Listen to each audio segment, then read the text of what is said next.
faut le dire clairement, c'est pas amical. C'est pas amical parce que aucun appareil, on n'abat pas un appareil volant comme ça, lorsque tout le monde connaît le protocole. Donc, il n'y a pas à se voiler la face. Si un appareil traverse votre frontière, même s'il rentre sur votre pays, on l'identifie. Les radars permettent de l'identifier. Et on sait il appartient à quel pays. Et il y a les relations diplomatiques pour ça.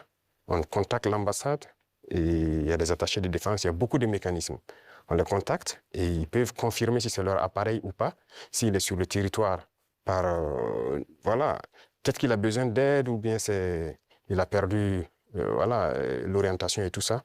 Parce qu'un appareil peut être en l'air, il peut avoir des problèmes avec la météo, il est obligé de se cacher derrière les nuages, ça arrive très souvent dans nos pays. Donc un appareil rentre, on les demande, ils disent non, il y a beaucoup de couverture nuageuse, mais il y a en tout cas un phénomène météorologique qui l'amène à venir passer. Il peut avoir un problème technique, il peut demander de l'aide pour qu'on le guide à ce qu'il atterrisse. Donc il y a tellement de facteurs qui peuvent faire qu'un appareil se retrouve dans un espace aérien.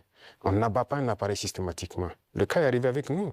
On a souvent vu un appareil américain qui est rentré sur notre territoire, qui faisait donc des reconnaissances et tout.